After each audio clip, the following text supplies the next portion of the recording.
kusoo dhawaada casharkeeni sideedaad ee kobciye software programkii loo yaqaanay QuickBooka. casharkeena waxaan kusoo baran doonaa receive the order product.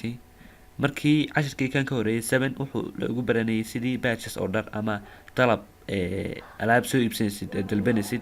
casharkana sidii aad u receive gareeyay ama u helay markaad hesho diiwaan gelineed buu ku saabsan yahay dhinaca practicalka ayaan u gudbinaa. programkeena hadaan usoo leexano sida loo receive gareeyo order. marka ugu horeysa waxaad tagaysaa vendors, tan waxaad kasii tagaysaa receive items and interbill, tan ay shaashadan iska weynaysiino. halkaas baad soo furaysaa vendorkaas soo furaysaa vendorkii alaabta ka dalbatay ee alaabta ku keenay baad halka ka doonaysaa horyaalka company baa diiwaan gashan. tan wuxuu na weydiinayaa su'aashan open purchase order existing min kii hore purchase kii order ka aad sameysay ku soo fura haade yes. markaas halkaas aad tigta saaraysaa then okay badaysaa.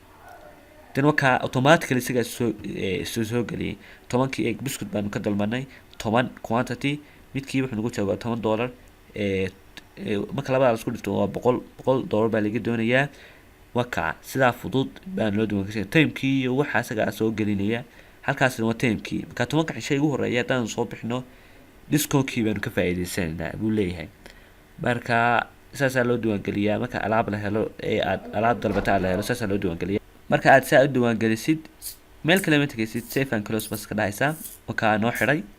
then waxaan tagaynaa maadaama aan orderkii receive gareynay banu eegnaa report-kan ka eegnaa report stock inventory ba kasii tag inventory stock by item kasii tag by item kana tagaysaa status by item.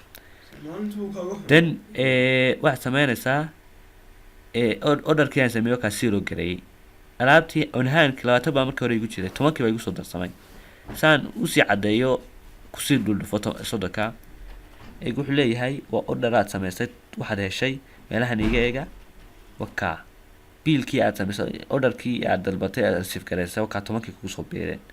marka saasa loo eegaa asxaabay casharka like share subscribe. assalaamu calaykum waraxmatullaahi wabarakaatuh.